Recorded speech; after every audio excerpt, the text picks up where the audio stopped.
O interior do estado de São Paulo vem sofrendo com um grande número de queimadas, especialmente por conta do tempo seco.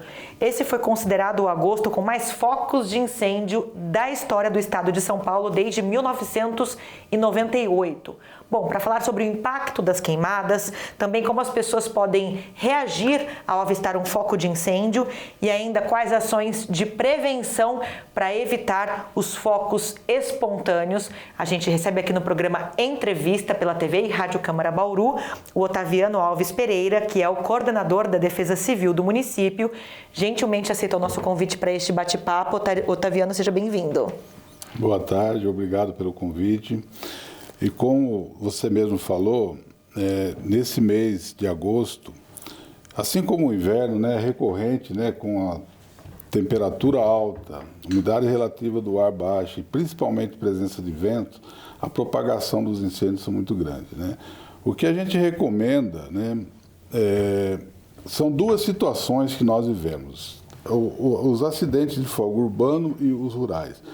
O urbano muitas vezes se dá por uma limpeza de um terreno, que o capim está todo seco, então o proprietário ele acha que com fogo ele vai assim eliminar, limpar tudo aquilo. Esquece que uma vez que ele toca fogo, é isso que provoca o vento, e o vento acaba disseminando fogo. Na zona rural não é diferente.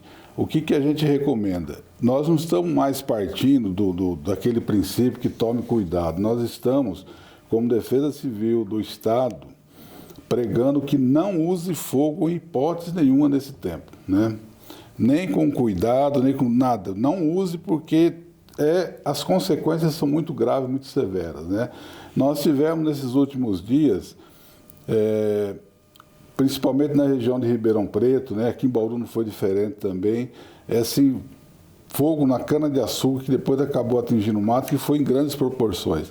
Atingindo essas proporções, o Corpo de Bombeiro não tem o que fazer, não se há o que fazer, porque o calor é muito intenso, a fumaça muito intensa, então não há nada que se possa fazer depois dele instalado. O que nós estamos preconizando é que evite ou elimine qualquer tipo de fogo nesse período. Não há como assim depois nenhuma medida pode ser tomada depois de corretiva, não tem como.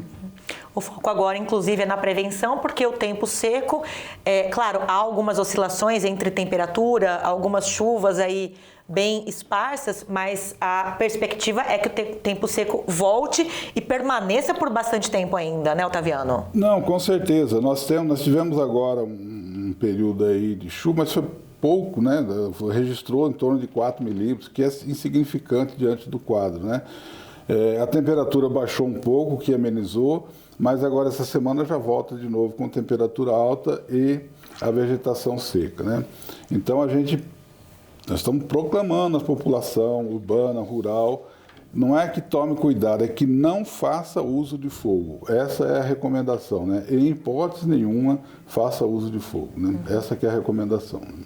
Eu queria solicitar algumas orientações suas, Otaviano, com relação à situação quando já está esse fogo instalado, essa fumaça que atinge a cidade, que nós testemunhamos aqui no interior do estado, como você disse, em cidades de forma muito mais grave, como Ribeirão Preto, mas aqui em Bauru e na região nós tivemos também um pouco desse problema.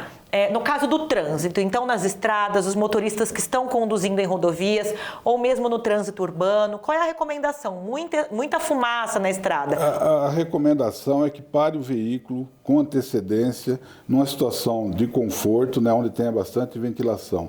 Não tente passar por uma cortina de fumaça, porque a visibilidade ela se torna zero e o risco é muito grande. Então a recomendação é parar, se estiver na rodovia, pare o veículo, espere a cortina de fumaça passar para depois conduzir. Na cidade também não é diferente, Nós tivemos problemas, em avenidas aqui com fogos urbanos também, a própria Vicente Aiello aqui que nós tivemos também, então foi um pouco pior porque o fogo foi muito próximo, É uma avenida relativamente estreita e o fogo foi muito próximo. Então, nesse caso, pare o veículo, não prossiga a viagem porque o risco é muito grande. No caso das cortinas de fumaça, principalmente em estradas, por exemplo, além do risco de colisão, existe o risco também de o veículo de motorista ir de encontro ao incêndio, ao fogo. Exatamente, Nós tivemos assim vários casos, né, que infelizmente, né, com percas assim de vida de bombeiros, né, por uma causa ou outra. Então, veja bem, o bombeiro que é um profissional treinado para isso, né, acaba acontecendo esse sinistro, né? Imagina para um ser que não tem, uma pessoa que não tem nenhum treinamento. Então, a recomendação é evitar mesmo qualquer aproximação com o fogo, com a fumaça. Né? Otaviano, a gente teve aí a divulgação por parte do governo federal, que montou uma força-tarefa para combater incêndios de origem considerada criminosa, não só aqui em São Paulo, como no Pantanal e na Amazônia, mas além desses incêndios aí de origem criminosa, existem também aqueles que acontecem de forma espontânea. Quais são as situações mais comuns? Então, eles não são provocados por esses proprietários de terrenos, também não têm origem, finalidade criminosa, mas podem acontecer de forma espontânea. Quais são os tipos e como evitar? Aquela famosa bituca de cigarro na estrada, né? Foi programado aí pela Defesa do Estado, né, que 99% é pela ação humana. E de fato é. Porque os eventos que acontecem naturais, que podem acontecer, mas são muito remotos, né? Mas aqueles que também não são intencionais, por exemplo, né, na rodovia terminou de fumar um cigarro, joga a bituca de cigarro. Se esse cigarro ainda aceso pegar qualquer palha seca, né, e com vento, ele vai inflamar, né, e aí não tem como eliminar essa propagação do fogo, né. O que a gente está preconizando, recomendando, não fazer uso de hipótese nenhuma, porque muitas vezes num sítio você quer assim, juntou aquelas folhas aqui, é normal cair as folhas agora nesse inverno, né, então fez a varrição, juntou aquelas folhas secas, né? O fogo é a primeira forma que vai se eliminar. A partir do momento que está com o fogo, já começa assim, a surgir vento, né? E o vento pode se propagar. Então a recomendação é para que não haja assim, uso do fogo em hipótese nenhuma, né? Porque e os criminosos podem também ser acontecidos, né? São aqueles intencionais, né?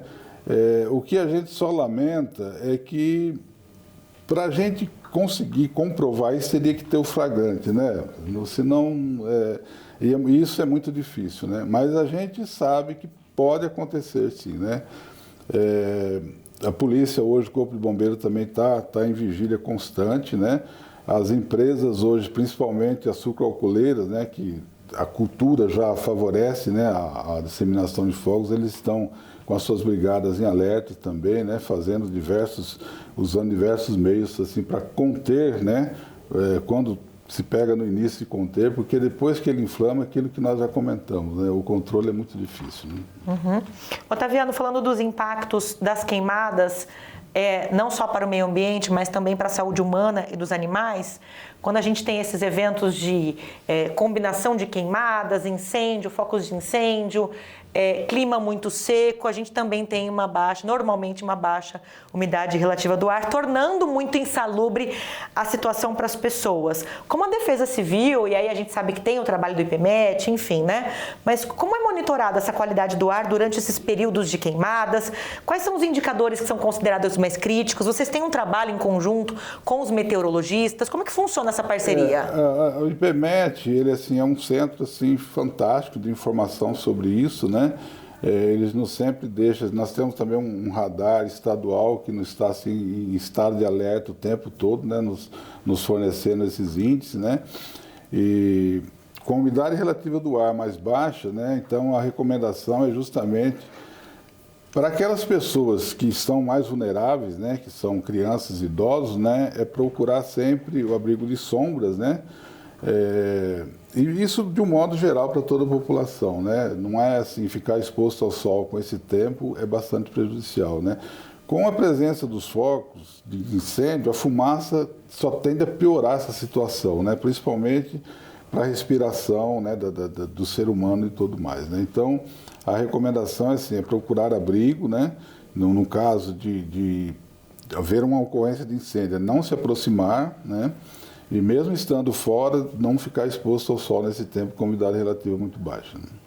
A gente percebe também nesses dias em que há essas queimadas, o aparecimento, um aumento no aparecimento de animais silvestres, né? Eles acabam recorrendo, perdendo aí os seus habitats naturais, eles acabam recorrendo aos centros urbanos, e aí são inúmeros os relatos de gambás, saguis, tatus aparecendo em condomínios, dentro de residências. Existe algum tipo de cuidado e de protocolo que as pessoas que avistarem ou receberem em suas residências algum desses animais silvestres podem adotar? Esse assim, passa a acontecer um certo risco, sabe, com isso aí, porque tem animais que são realmente, né, tá no sentido de afugentado, mas ele não deixa de ser uma ameaça ao ser humano, né, principalmente quando ele está ameaçado, né. Então, havendo esse caso, né, ele deve, assim, o que está ameaçado deve procurar, ou entrar em contato com a Defesa Civil, com a Polícia Ambiental, ou mesmo até a Polícia Civil, né, o Corpo de Bombeiro, né, para que ele seja, assim, comunicado disso, né. Isso, de modo geral, acontece, porque os animais, quando são ameaçados, eles tentam afugentar, né, principalmente em rodovia, que é um grande risco, né, e se o fogo é próximo a um centro urbano, onde ele vai procurar abrigo é no urbano, na zona urbana realmente, né? Então esse risco realmente ocorre, né? Então sempre comunicar ao Corpo de Bombeiro, ou mesmo a Defesa Civil, a Polícia Ambiental, a Polícia Civil, né? Tem que ter um jeito de comunicar esses órgãos, né? Uhum. Perfeito. Só para a gente finalizar, Otaviano, como é que a Defesa Civil orienta a população para que se prepare numa situação de emergência, né? A gente falou sobre os perigos tanto no trânsito urbano quanto nas rodovias. De uma forma geral, estamos com uma situação de grandes focos de incêndio aqui na cidade de Bauru, na região. Quais cuidados, além do trânsito, que as pessoas podem tomar? Olha, se tiver condições, né, se tiver muito próximo, é se afastar, né? Não há o que se fazer, né? Então, é procurar se afugentar, né, principalmente da onda de fumaça e de calor, né? Essa é a recomendação. Nunca procurar, de qualquer forma, né, mesmo que seja assim, iniciar o fogo, né? Sem nenhum preparo, sem nenhuma condições, né, de conhecimento, tentar amenizar a propagação do fogo. A recomendação é para que se afaste mesmo do fogo, né, porque o risco é muito grande. E peça socorro aí para Isso, exatamente. Defesa Civil, Polícia Ambiental. Ambiental. Através do 199, 193, né, então são esses telefones que devem ser acionados. E o mais importante é assim, quando acionar a Polícia Civil, a Defesa Civil, a Polícia Ambiental, o Corpo de Bombeiro, dar assim, a localização exata, né? Que aí facilita muito o socorro, né? Perfeito, está dada a orientação aqui. A gente agradece a participação do nosso convidado aqui no programa Entrevista, pela TV e Rádio Câmara Bauru, o Otaviano Alves Pereira, que é coordenador da Defesa Civil do município de Bauru, falando com a gente um pouquinho sobre os impactos das queimadas, tanto para o meio ambiente quanto para a saúde humana, para a saúde dos animais e alguns protocolos aí de prevenção. Eu gostaria de agradecê-lo, Otaviano, pela participação aqui com a gente. Muito obrigada. Disponha. Nós estamos lá na Nuno de Assis 1460, né? À disposição. Obrigada mais uma vez. Agradeço você também que nos acompanhou aqui pela TV e Rádio Câmara. E lembro que este conteúdo fica disponível para você acessar em qualquer momento pelo nosso canal no YouTube. É só procurar TV Câmara Bauru. Até a próxima!